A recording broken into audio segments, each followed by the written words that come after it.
All right, everybody. Happy Tuesday. Big waves to you. Good to see you. Good to see you. Good to see you. Good to see you. So, actually got a new iPad. So I'm setting everything up, getting everything set up. Brenda Carlton, you know how that is. Trying to familiarize myself with everything. But it is a good Tuesday. So sorry we missed everybody yesterday. Um, I haven't figured out how to take a plane flight, do a Zoom, but I'm in the works right now. I'm like I'm trying to get that figured out. I can fly and Zoom and get it all done where I don't have to miss anything. But I haven't figured that out, Marlene, just yet. So uh, we were on the plane yesterday, headed to Mexico to work with the company and the executives throughout Mexico over the next 6 days. So we're in San Diego, California right now with Mr. Cameron Bott. And which, if you're in our company, you know who Cameron is.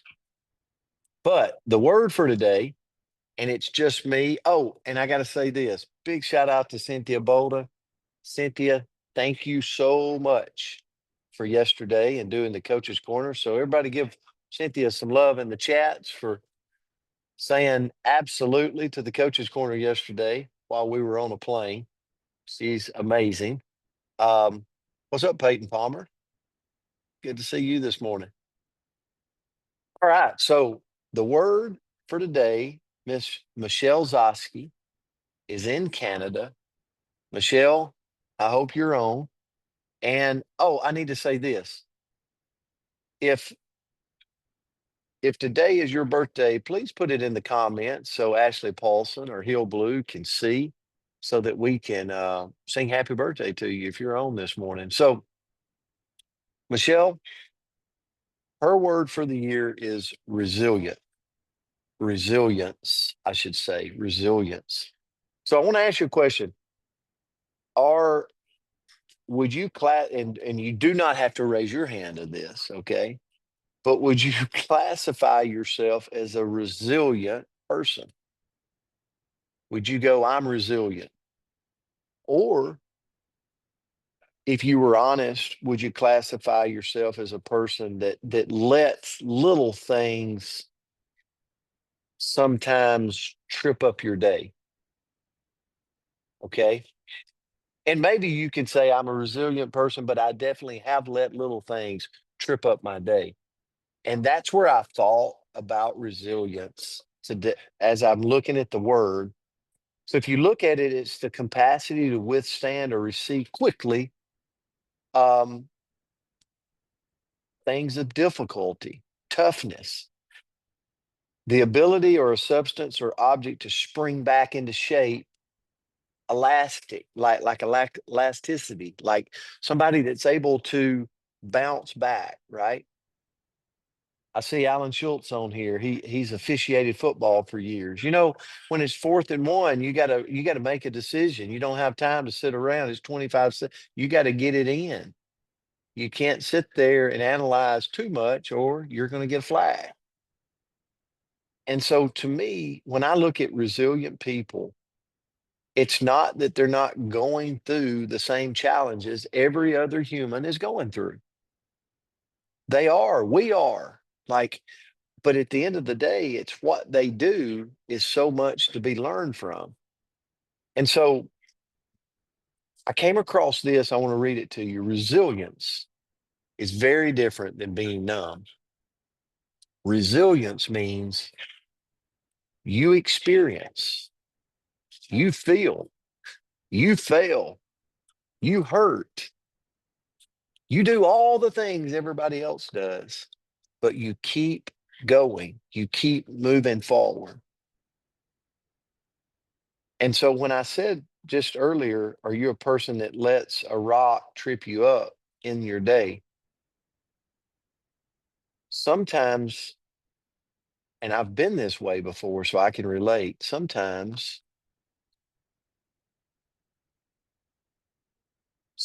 I'm running through the day, I'm being resilient, I'm feeling good, I'm getting stuff done, and then one thing derails me. One phone call, one little negative about maybe it's my properties or maybe it's network marketing, or maybe it's somebody, and it derails my day. And when I started researching this, I'm like, okay, I want to research successful people in our history. And what's the importance of being resilient, and what do they do, right? Because I believe we learn from people and it's like, okay, maybe I don't apply all the principles, but I apply some of them to my portfolio to be a more resilient person. So here's the deal. Here's the importance of being resilient. It helps maintain balance in our life. It actually scientifically, if we're resilient, it protects us from mental health difficulties later in life, mental health issues. So a person that is out there thriving and going past the obstacles are people that typically live a longer life. Think about that. They're better in their mental health than the person that just backs away and just lets it trip up their day. Resilient people tend to do better professionally. I think we would all understand that. They tend to do better. They tend to make more money over their lifespan. They tend to do multiple things over their lifespan. Resilient people tend to be happier, and they tend to value stronger relationships. Now, this was a big one for me when I looked at it. How many of you like to be right? And how many of you like to grow? Here's what I find at 49, living this life I've lived, is, do you value strong relationships? It's hard to have strong relationships, because when you get a relationship with somebody like your inner circle people are strong-willed humans, Brenda, sometimes they tell you things you don't want to hear. Sometimes they're honest with you. Sometimes you don't like the feedback. Sometimes you don't like the coaching. And what I found is sometimes people don't like that strong inner circle.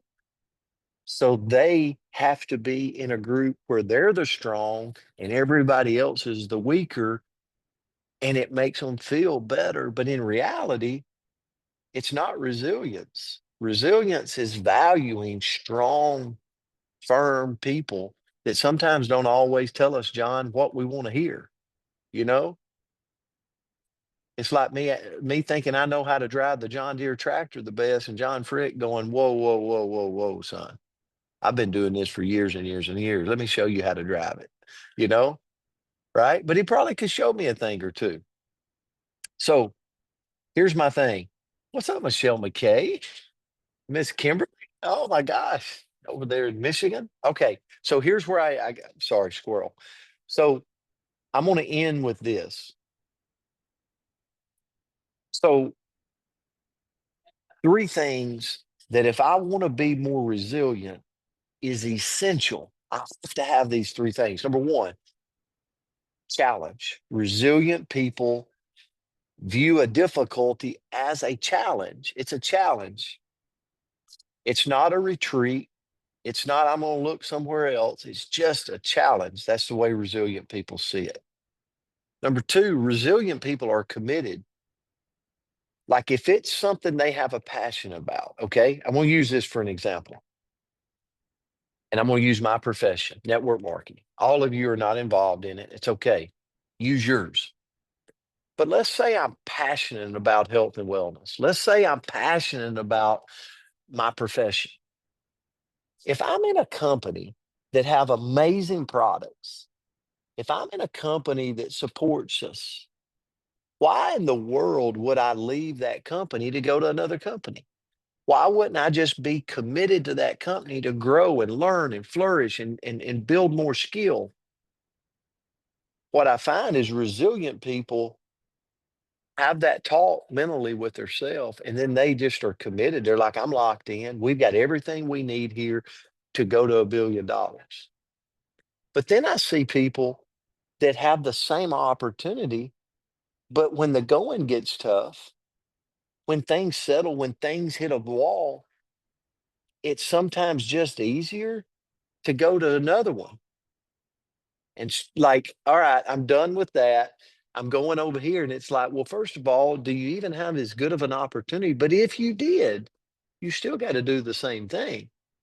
So I find that people that are not resilient are hoppers in our industry. They hop, hop, hop, hop, hop, right? That's different than something running away from you or something ending for you.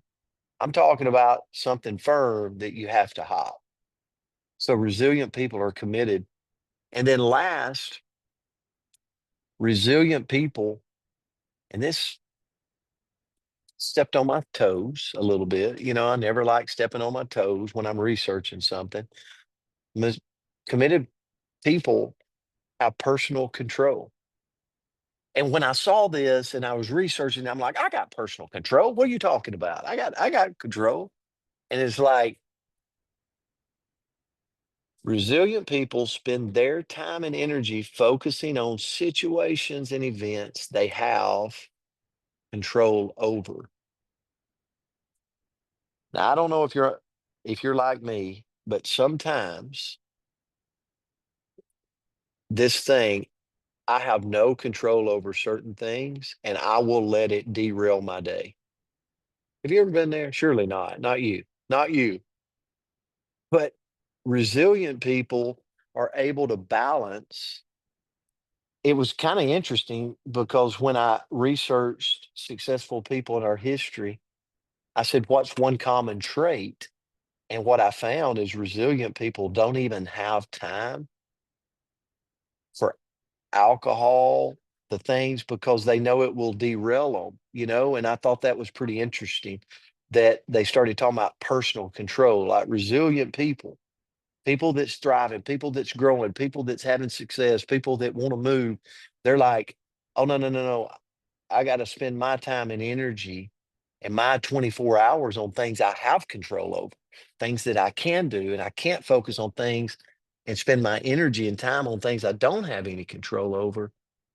And then also, I got to empower myself. And that's where it started talking about, you know, I can't put things in my body that could subtract from my um, personal control functionality. Does that make sense? I hope that makes sense. So anyway, it was interesting studying that. But Michelle Zosky, this was a great word. I don't know. Hopefully it added something I said today, added value to you. But I had tons of notes here. That's probably why I'm bouncing back and forward trying to get it in 15 minutes. But it was a great word because we all go through the valleys. We all go through the valleys in life.